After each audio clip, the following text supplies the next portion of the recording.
Ah, inflation, the silent thief. Every client I've ever worked with, every successful retiree, and every person who ever came to me in tears because their nest egg had vanished, had one thing in common. They focused too much on a number in their account and not enough on the value of the things they needed to buy. They saw the dollar sign and thought they were safe. They forgot that money is just a tool, and if the government starts printing a whole shed full of those tools, yours become worthless. You asked for a story based on that idea, how the massive money printing we saw a few years back quietly hollowed out the future for those who were too cautious. I'll tell you about George and Eleanor, a story about a beautifully planned retirement that ran headlong into an economic force so overwhelming it should have a siren attached to it. Settle in. This is one of the hard ones. George and Eleanor had everything planned out. By the end of 2019, their spreadsheets were immaculate. Their mortgage was paid off, their children were independent, and they were staring down the barrel of a perfect retirement. They were meticulous, disciplined, and utterly convinced that the riskiest years were behind them. They were wrong. George was 68, a retired high school chemistry teacher. Eleanor, 66, was a former librarian. Their life was one of quiet, responsible accumulation. They didn't chase hot stocks. They chased stability. Their philosophy was simple. If you don't lose money, you win. They were 1 year from their final crucial financial move, selling the big family house in suburban Chicago and buying a smaller, easier-to-maintain ranch home in South Carolina, close to their daughter, Emily, and the 2 grandkids they adored. The final numbers, finalized on a chilly January evening in 2020, were etched in George's mind like the periodic table. Current house sale price, estimated $500, 000 target retirement home price. Emily's community $350. 000 the surplus. Their safety cushion $150,000. That $150,000 was sacred.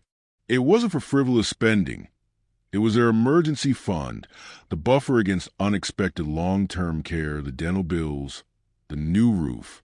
It was the difference between a comfortable retirement and a stressful one. We have everything we need, Georgie, Eleanor had said, tracing her finger over the printout. Our Social Security will cover our modest living expenses.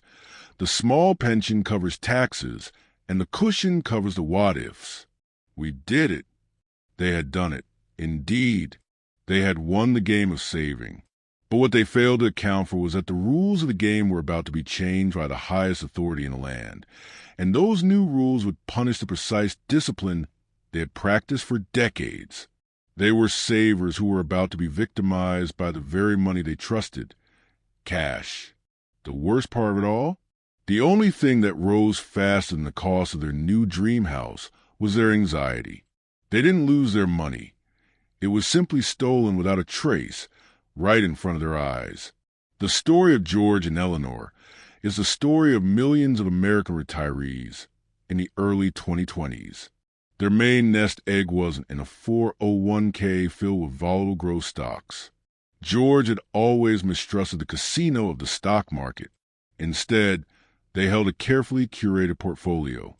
Fixed income, 70% a ladder of CDs, treasury bonds, and conservative bond mutual funds. Safe, boring, and yielding predictable 2 to 3% in 2019 equities. 30% a handful of dividend-paying, blue-chip stocks they hadn't touched in 20 years. When COVID hit in March 2020, and the entire world seemed to lock down, George saw the stock market fall 35% in a single month. It was the panic he'd always feared. He watched the news, saw the despair, and remembered his father losing everything in '87. "Eleanor, this is it," he whispered, looking at the screen. "We have to protect the principal. We're too close to retirement to risk this."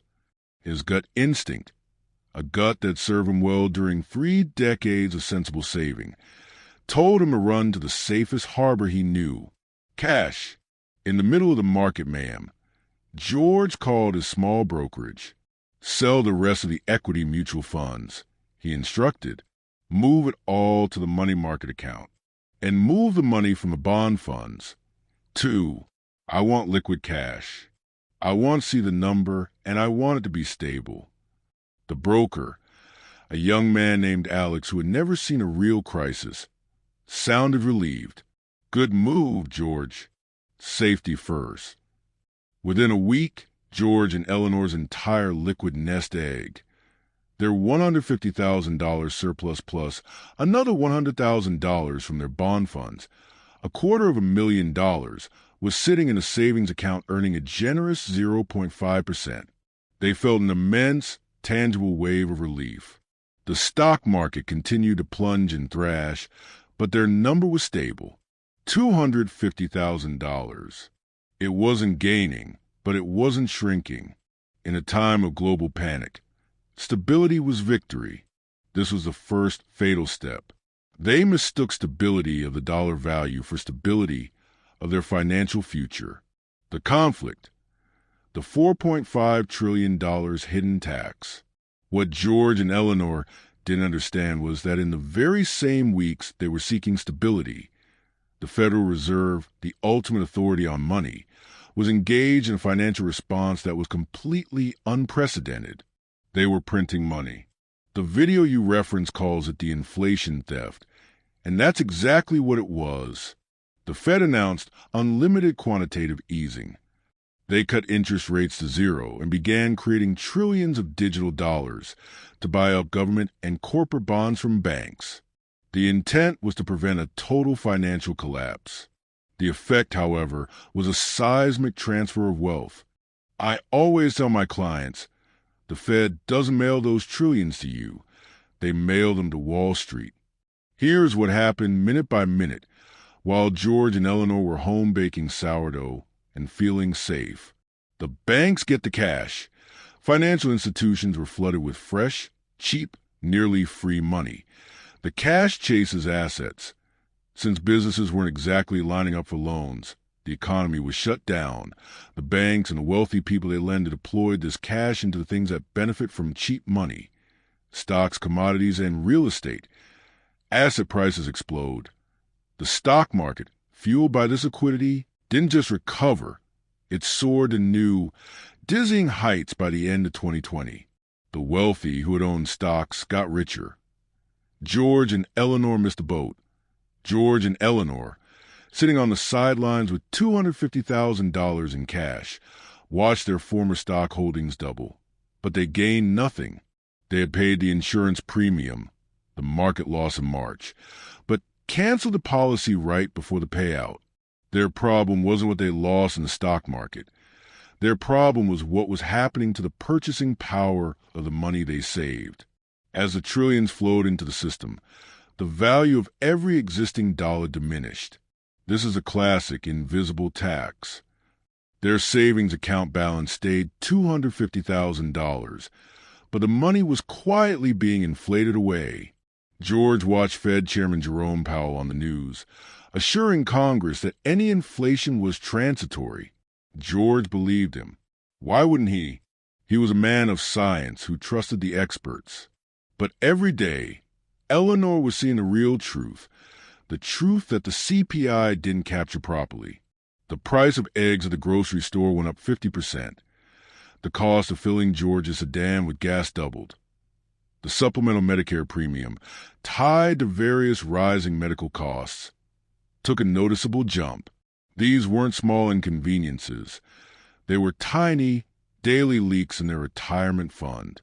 The small $150,000 cushion they had saved was shrinking in its ability to buy things, even if the number on the statement was stable. But the biggest threat, the one that truly shattered their retirement plan, was the cost of the single largest thing they still needed to buy: their new home in South Carolina. By mid-2021, the market was roaring, and the price of that dream retirement home near Emily was starting to climb. George, Eleanor said one afternoon, looking at the community's website, the Magnolia model is now listed at $395,000. Nonsense, George scoffed, shaking his head. It's a temporary spike. People are fleeing the cities. It'll settle down. Remember what happened in 2008? The housing market is a bubble. We have cash. Cash is king when a bubble bursts. This was the crux of the matter. George was fighting the last war.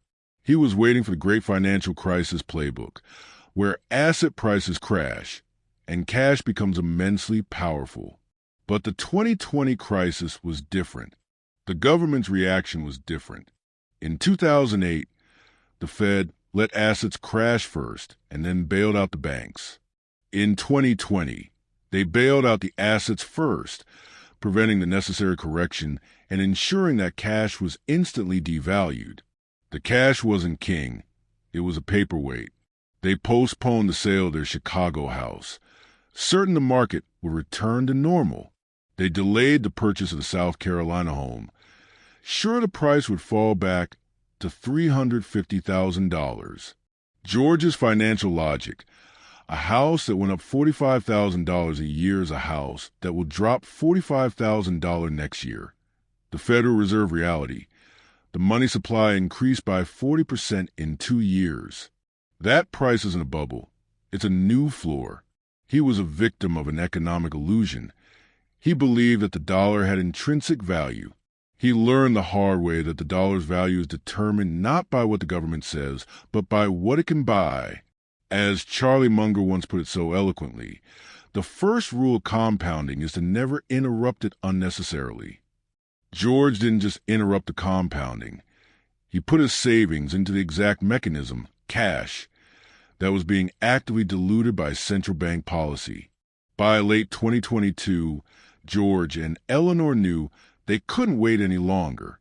Emily, their daughter, was pregnant with her third child. They wanted to be there for the birth and for the early years.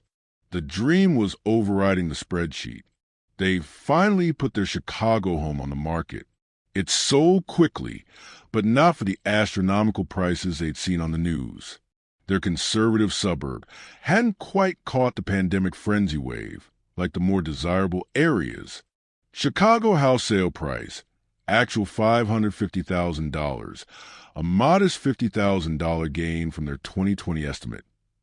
They flew down to South Carolina, ready to make the purchase and finally settle into their new life. They went to the retirement community. The Magnolia model was still there. It looked perfect.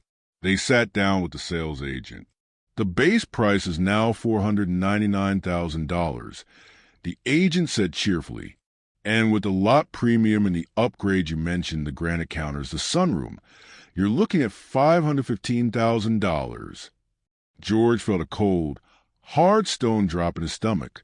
He looked at Eleanor, whose face was pale.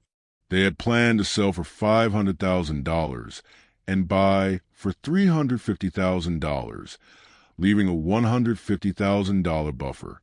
Now, they were selling for $550,000 and buying for $515,000. Their $150,000 surplus had been reduced to a mere $35,000. The $115,000 difference hadn't been lost on a bad stock pick or a market crash. It had simply vaporized into the ether of inflation, stolen by the Federal Reserve's need to keep the financial system afloat by pumping trillions into the asset markets. George and Eleanor had paid the inflation tax, and it had cost them over $100,000. We can't buy it," Eleanor stammered. "We can't walk away from closing with only $35,000. What about the roof? What about the health deductible?" They had to compromise. They bought the much smaller, older, pre-owned home nearby for $420,000, giving them a slightly larger buffer of $130,000. A responsible decision, but a deeply disappointing one. They had worked 40 years for a brand-new dream home, and a hidden economic force had downgraded them to a used one. Their disappointment was only the beginning. The second consequence was the stress on their daily budget. Their monthly income was fixed, Social Security and the small pension. Their expenses, however, were not. Inflation hit one, the groceries. Their food bill was now 30% higher than their 2020 projection. Inflation hit too, the gas. George's one pleasure, driving to visit Emily, was now painfully expensive. Inflation hit 3, the services. The cost of getting a plumber, a handyman, or an annual checkup was up 20% or more. The $130,000 safety cushion, the one they fought so hard to protect, was now being slowly drained to cover the daily cost of living that had been inflated out of proportion by the massive injection of money into the economy. They were now constantly checking prices, worried about every major purchase, and stressed about every expense. The retirement that was supposed to be a peaceful victory lap had turned into a daily exercise in penny pinching and fear.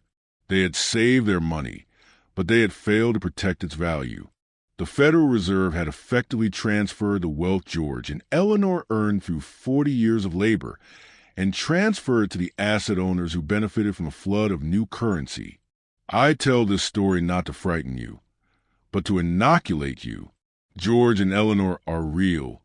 They represent every cautious, responsible saver who was punished for trusting cash in a time of crisis. The lesson here is not about what the Fed did. They had a job to do.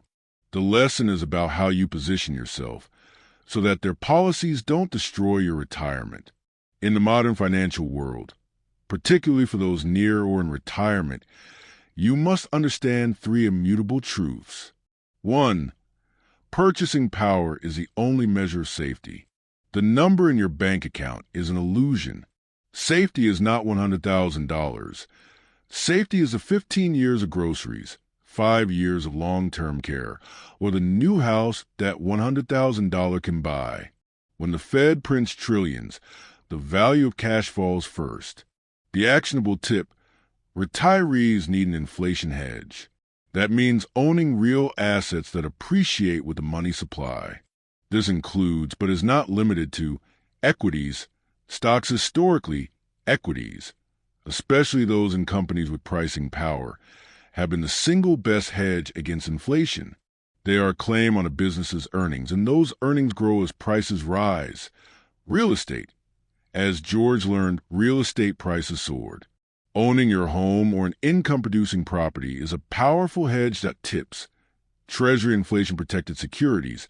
These are U.S. government bonds whose principal rises with Consumer Price Index, CPI, offering a direct protection mechanism. Don't have 100% of your retirement funds in T-bills and CDs. Your fixed income needs to be balanced by assets that grow when money is cheap. 2. The illusion of low interest rates. George was happy with his safe 2 to 3% return in his bonds and CDs in 2019.